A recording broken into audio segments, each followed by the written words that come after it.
the Tempest, we're dealing with a character whose means of fighting is illusion. His means of fighting, he fights his battles by creating the impression that impossible, horrible events are happening to other people. Perfect source for magic, because now we can put the audience in the character's place and they can start to understand that too. I've been doing Shakespeare for many, many years, but adding magic, real, visceral, excellent magic into that vocabulary has just been a great extension of things that I already loved and believed in. This has all been a total collaboration in every way that people often say to me, oh, well, you're directing, Teller's doing the magic. I'm like, no, no, no. We are conceiving everything together. We are directing the whole thing together. Everything has been a team effort of sort of creating a vision that goes beyond what either one of us would have done alone. We didn't have the idea to put music in this play. Shakespeare did. We didn't have the idea to put magic in the play. Shakespeare did. The kind of movement, the supernatural, the eerie, the haunting, all of that comes from following Shakespeare and saying, if he had, you know, what I always think is, if Shakespeare had Teller on his team, then he would do it this way. To me, one of the big subjects of The Tempest is what would it take to make a magician give up magic? Because magicians live a long time, very often working fully in their profession. And with magicians, the devotion to magic is an addiction bordering on the fanatical. I mean, I don't know who I would be if I gave up magic.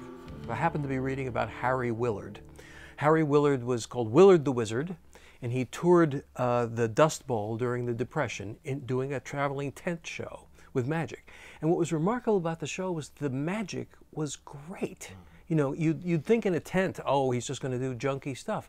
But no, if you're traveling with a tent show and your stage is your tractor trailer whose sides let down and you erect the tent around it, suddenly you have trapdoors, you can have special backdrops, you can have all sorts of things that vaudeville magicians couldn't have. So he did great magic. And once we were in Dust Bowl, and you go like, if you're going to have this sort of Americana Dust Bowl tent show setting, well, if you could get anyone in the world to compose the music, well, Tom Waits. Who else would you get? So the combination of Willard's magic and then Tom Waits' music, which then led us also to the sort of third major element, which was, again, through Penn and Teller, who was working with Pilobolus and working on a collaboration with Pilobolus. We met those guys, and we began thinking about the monster Caliban. The way they work is very, very hands-on. I mean, they put dancers in the room, and they say, okay, what do you want to see? Okay, we'll show you this, we'll show you this. And we said, okay, make it out of 5 people. Right. And then, that's too many, make it out of 4 people.